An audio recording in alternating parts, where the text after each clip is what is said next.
जानेवारी महिन्यात माझ्या माहेरी पारायण असतं ज्ञानेश्वरीचं, म्हणजे माहेरच्या गावात असतं. तर सगळ्या गावातल्या लेकींना बघा इथलं गावकऱ्यांनी साडी चोळीचा हे करायचं होतं, मानपान करायचं होतं म्हणून पत्र पाठवून बोलवून घेतलं होतं. ही लाईन जी लागली ती असं नाव नोंदवायचं होतं, कुणाची मुलगी कुठे दिले याचं सगळं नोंदणी करायची होती. आणि इथं बघा आमच्या आत्या येऊन नाव नोंदवायला गेल्या होत्या. तर इथं ना त्यांची शॉपिंग, म्हणजे आत्याच्या मुलाचं लग्न ठरलं होतं, तिनं आमच्यासाठी कपडे बघत होतं आत्या नसताना. फोडून खाते हा माझा भाऊ ना खाऊ खायसाठी, म्हणजे आत्यानं आणलेला खाऊ तिला न विचारताच घेऊन खाऊन पण झाला होता. आणि आमच्या साड्या बघून झाल्या होत्या. ही माझं पिल्लू असं काही नटलं होतं. हे आमच्या सगळ्या चुलत वहिन्या वगैरे आहेत आणि त्यांना इथं मानपान करण्यासाठी थांबल्या होत्या. हळदी कुंकू लावून साडी चोळी अशी म्हणजे ओटी भरत होत्या त्या. आणि ही माझ्या आत्याची मुलगी आहे, जे आमच्या गावची सून आहे, चुलत आत्याची मुलगी. इथं आमच्या सगळ्या शाळेतल्या मैत्रिणी वगैरे आम्ही भेटलो होतो. खूप दिवसांनी एकत्र आलो होतो. यात्रेला वगैरे भेटत असतो पण एवढा वेळ भेटत नाही. आणि खूप छान असा आम्ही एन्जॉय केला. सगळ्याच बायका आल्या होत्या, अगदी म्हाताऱ्या बायकांपासून लेकी आल्या होत्या. खूप छान वातावरण होतं गावातलं एकदम. पहिल्यांदाच म्हणजे आमच्या इकडं कधीच असं कोणता उपक्रम झाला नाही एवढा छान, की कळस बसवण्यासाठी मंदिराचं वगैरे असतं पण पारायणासाठी पहिल्यांदाच अशी काही प्रथा पडली होती. आणि सगळ्या माहेरवासिनींना असं काही जेवण होतं. आम्ही काही छान रील वगैरे बनवले आणि त्यानंतर जेवायला आलो.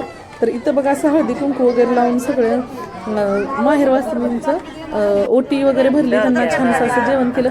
ही माझी बहीण 2-3 महिन्याचं छोटं पिल्लू घरात ठेवून आली होती, कारण ती माहेरीच होती.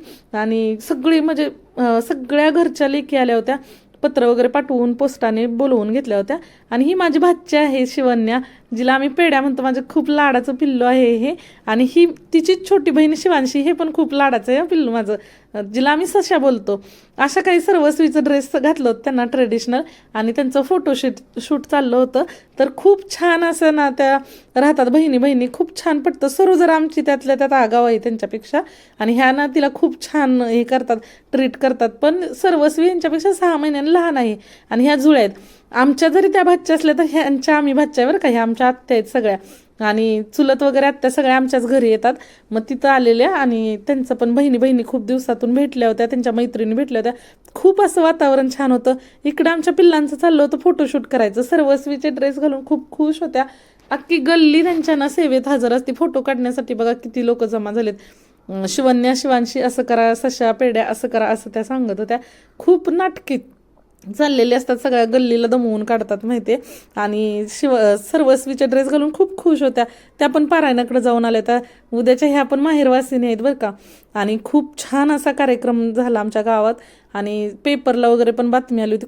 खूप मस्त वाटलं. सगळ्या आत्या वगैरे आल्या, आमच्या भाच्या भेटल्या आणि आत्यांबरोबर असं छान आम्ही फोटो वगैरे शूट केलं.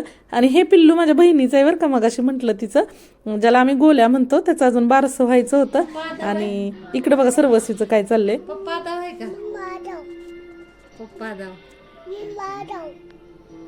तिला ना तिची आजी म्हणजे माझी मम्मी विचारत होती की तुझे पप्पा आदाव आहेत का, तिला आगाव बोलता येत नाही, आदाव आहेत का, तर ती म्हणती नाही मम्मा आदाव आहे, नाही मम्मा आदाव आहे.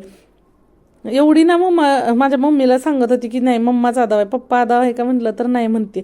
एकदा चुकून ती टीव्ही बघत म्हटली पप्पा आदाव आहेत, पण दुसऱ्या क्षणी ती म्हणते की नाही मम्मा आदाव आहे.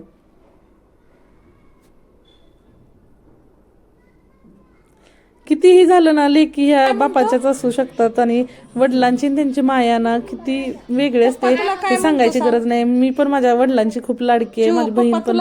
असं वेगळं वातावरण असतं ना ज्या घरात मुली असतात, तसंच काहीच इथं पण आमच्या. व्हिडिओ आवडला तर नक्की लाईक शेअर सबस्क्राईब